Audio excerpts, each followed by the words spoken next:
자, 이제부터는 본격적으로 측량의 내용을 하나씩 짚어보겠습니다. 세부적인 측량으로 들어왔어요. 자, 삼각 삼변 측량. 자, 우리가 처음에 측량을 정확도에 따라 비교할 때 골조 측량과 세부 측량을 비교했죠. 골조 측량과 세부 측량. 이 골조 측량은 국가의 골격이 되는 아주 정확한 측량이라고 얘기했습니다. 이 골조 측량에는 그래서 어떤 것들이 있었어요. 제일 먼저 우리나라 경기도 원점을 정했던 천문 측량. 그렇죠?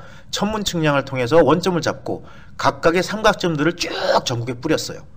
관측을 해서 뿌렸겠죠? 그러한 측량이 바로 삼각 삼변 측량. 그 다음에 삼각 측량과 삼변 측량을 하려는데 앞에 뭐 산이 막히거나 또는 장애물이 있어서 못해요. 그럼 돌아가야 됩니다. 그래서 하는 측량이 다각 측량. 각이 여러 개 있죠? 그리고 여기까지는 지금 XY, 즉 평면 좌표에 대한 얘기예요. 그리고 나서 높이에 대한 기준점을 정했던 수준 측량. 여기까지를 우리가 골조 측량이라고 봤습니다. 자, 그럼 지금 골조 측량에 대한 얘기를 하고 있어요. 우리는 자, 천문 측량은 뛰어넘고 삼각 삼변 측량에 대한 얘기를 합니다. 자, 먼저 삼각 측량이 무슨 뜻인지를 알아보죠. 자, 삼각 측량이란 뭐다? 각을 재서. 아하. 여기서 우리가 꼭 용어를 짚고 넘어갑시다. 삼각 측량. 아, 삼각 측량 각을 재는 거구나. 그쵸? 우리가 알고자 하는 점을 찾기 위해서 각을 재서 가는 거구나. 이게 삼각 측량이에요. 그럼 벌써 여러분들 눈치챘어요. 삼변 측량. 아, 변을 재. 그건 좀 말이 이상하네. 변을 잰다. 변의 길이를 재는 거예요. 예. 그럼 벌써 이 용어들이 갖고 있는 특성에 대해서 우리는 이미 알 수 있습니다. 삼각 측량은 영어로 triangulation, triangle, angle, 각이에요. triangle, triangulation이라고 얘기를 하고, 삼변 측량은 triliteration, 즉 변의 길이. 자, 그래서 삼각 측량은 여러 각을 재서 우리가 얻고자 하는 미지점의 2차원 위치, 다른 말로 수평 위치를 결정하는 게 바로 삼각 측량이다라는 얘기예요. 이 삼각 측량은 다각 측량을 한다든지 이후의 측량입니다. 삼각 다음의 측량이에요. 정확도가 떨어지죠, 삼각보다는. 또 지형 측량이라든지 지적 측량이라든지 이런 모든 측량에서 골격이 되는, 아, 골조 측량 얘기를 하나 보구나. 맞네요. 골격이 되는 스켈레톤, 예, 골격이 되는 기준점 위치를 어떤 방법으로? 사인 법칙으로 정밀하게라는 말도 또 들어갔어요. 그러면 여기서 벌써 우리는 몇 가지를 느낄 수 있어요? 야, 삼각 측량이다, 각을 잰다. 골조 측량이다, 정확하다. 그래서 사인 법칙으로 정밀하게 잰다, 역시 정확도가 높다. 이런 얘기예요. 또 나오죠? 높은 정확도로 관측값을 취득할 수 있는 기법이 바로 삼각 측량 기법입니다. 그럼 이에 반해서 삼변 측량은 뭘까요? 우리 벌써 눈치챘죠? 변의 길이를 재서 우리가 얻고자 하는 점의 2차원 평면 위치를 구하는 측량이 바로 삼변 측량입니다. 그래서 이 삼각 측량과 삼변 측량은 거의 같이 돼요. 그래서 이 타이틀을 어떻게 붙였어요? 삼각 삼변 측량이라고 붙여버렸습니다. 완빵에 같이 해결하겠다는 얘기예요. 자, 먼저 삼각 측량의 원리부터 알아볼까요? 삼각 측량, 아까 사인 법칙의 얘기가 나왔어요. 맞네요. 사인 법칙에 의해서 우리가 결정을 하게 됩니다. 이 사인 법칙은 이 점의 기지점을 알고, 삼각점 기지점이에요. 그러면 우리가 이 좌표를 알죠? 2차원 좌표입니다. 삼각점은 3차원 좌표를 구하는 게 아니고 높이 좌표를 구하는 것도 아니고 XY, 즉 경도, 위도, 람다, phi 2차원 좌표를 구하는 거예요. 그럼 이게 알고 있는 삼각점이라면 여기에 X좌표, Y좌표를 알죠. 또 아는 점이 또 있어요. 그럼 여기서 B의 좌표 XB와 YB를 압니다. 그럼 이 A와 B의 위치를 알게 되면, 즉 좌표를 알게 되면 이 선을 구할 수가 있죠. 어떻게 구해요? 피타고라스 정리에 의해서 루트 씌워서 X축 길이 빼준 거의 제곱 더하기 Y축 길이 빼준 값의 제곱.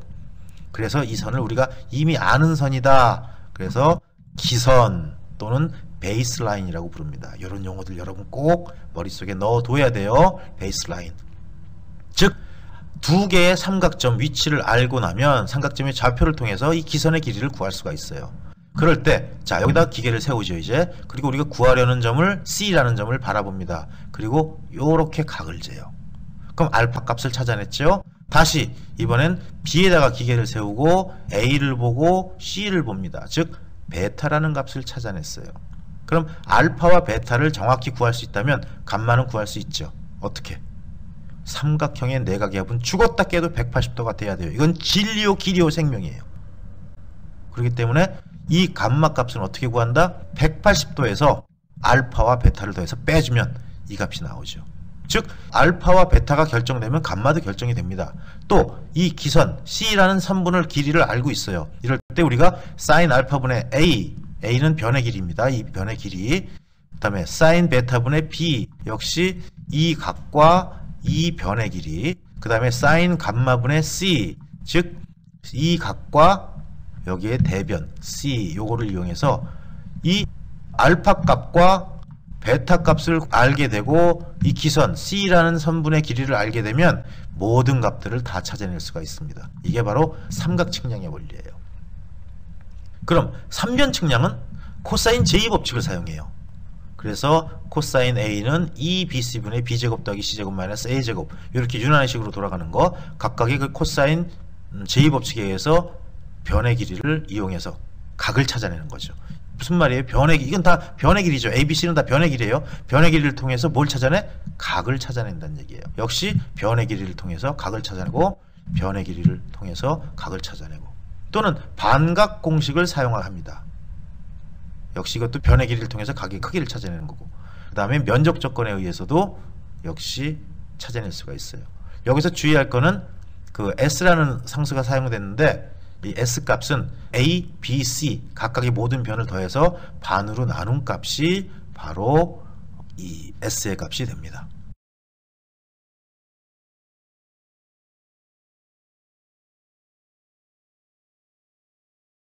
자, 그럼 이번에는 이 삼각과 3변 측량이 어떻게 다른지 한번 비교를 해보도록 하죠.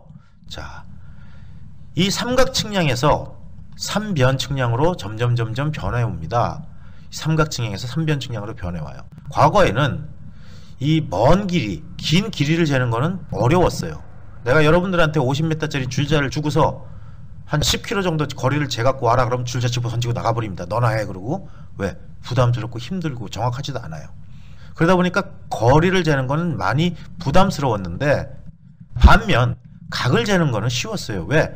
망원경의 중심축을 잡아놓고 그 밑에다가 각도기를 깔아놓고 자, 한 점을 재고 그 다음에 쭉 거기서 틀어가지고 다른 점을 쟀을 때 그 사이각 즉 각도기만 읽으면 각은 쉽게 잴 수가 있었거든요. 그래서 과거에는 각을 재는 게 변의 길이를 재는 것보다는 훨씬 쉬웠고 더 그랬기 때문에 각을 재는 삼각 측량이 많이 활용이 됐습니다. 근데 이게 이제 현대로 오면서 바뀌게 되죠. 현대는 광파나 전자파, 전파나 광파를 이용해서 거리를 관측해요. 아주 먼 길이도 정확하게 잡아냅니다. 또 GPS나 토탈 스테이션 같은 걸 이용해서 역시 먼 길이를 찾아내고 거리를 정확히 재요. 또 VLBI 우리 뒤에서 이제 설명할 거예요. 보통 1000km에서 10,000km 떨어진 엄청난 길이, 대륙과 대륙의 길이죠. 보통 아프리카 대륙과 아시아 대륙을 연결한다든지. 왜? 1000km에서 10,000km라고 했는데 우리 지구 반경이 얼마였어요? 6,370이잖아요. 10,000km면 지구 반경보다 훨씬 더 긴 길입니다. 이런 거를 수센치의 오차로 잡아내요. 굉장히 정확한 거리 측량이 가능하다는 얘기죠. 그래서 오히려 거리 측량이 더 정확하고 효과적이었어요. 근데 반면 과거에 느끼지 못했던 거, 과거에 무시했던 거, 즉 대기굴절에 의한 오차라든지 우리 앞에서 했죠. 그 다음에 또 아지랭이 같은 게 자꾸 올라오면 각을 잴 때 멀리 있는 걸 볼 때 오히려 그게 반대적인 작용, 즉 부작용으로 사용이 돼요. 그렇기 때문에 현대에 들어와서 거리 재는 게 자신 있어지면서 각 재는 걸 조금씩 배제하게 된 겁니다. 그래서 삼각 측량을 과거에는 많이 선호했지만 현재는 이 정확도가 높은 3변 측량을 보다 더 많이 활용합니다. 그래서 삼각 측량과 3변 측량을 한번 하나씩 총체적으로 비교를 해볼게요. 자, 삼각 측량 뭐가 기준이에요? 각이 기준입니다. 그래서 변 관측보다는 각 관측에 더 민감해요. 그리고 이 각을 재려면 정확하고 정밀한 각 관측기가 있어야 되겠죠. 그 다음에 내각의 최고 크기는 약 20도 정도 된다. 그리고 삼각망을 형성할 때 최소한 한 점 이상의 기지점에서 사용을 해야 되고 또 기지의 출발 변의 방위각을 알아야 됩니다. 그리고 측지 측량, 즉 대지 측량이죠. 이거는 아까 앞에서 우리가 설명했던 삼각형, 지구상의 커다란 삼각형, 아주 큰 삼각형을 그리면 이건 삼각형이 평면 삼각형이 아니고 구면 삼각형이 된다 그랬어요. 그때 구가량도 계산해야 되고, 그리고 기선을 현장에다 설치하는 게 복잡해요. 그 다음에 이 삼각 측량은 조정하기 위해서 많은 조건식이 필요로 합니다. 그렇기 때문에 시간도 많이 소요가 되고요. 또 관측거리에 한계가 있어요. 아무리 좋은 정밀한 망원경이라고 하더라도 한계가 있기 때문이죠. 그리고 장거리를 관측할 때 멀리 보려면 높이 올라가서 봐야 돼요. 왜? 우리는 시야가 한계가 있는 게 아니라 지구가 둥글기 때문에 지구 저쪽으로 넘어가서 반대편으로 갈수록 점점 안 보이죠. 그래서 옛날 사람들이 지구가 둥글다는 걸 어떻게 찾아냈어요? 물론 그 월식대 달에 비치는 지구의 그림자도 둥글지만 배가 멀리 떠나갈 때 배 본체부터 안 보이기 시작해서 제일 나중에 돛이 사라집니다. 또 반대로 항구로 들어올 때 돛부터 보이고 점점 배 모습이 보여요. 만약에 지구가 평지라면 점점 작아져서 동시에 안 보여야 돼요. 돛부터 보이거나 돛이 제일 마지막에 사라지면 안 된다는 얘기죠. 즉 점점 작아져서 점으로 딱 없어져야지, 그리고 쭉 점이 점점 커져서 배 모양이 나와야지.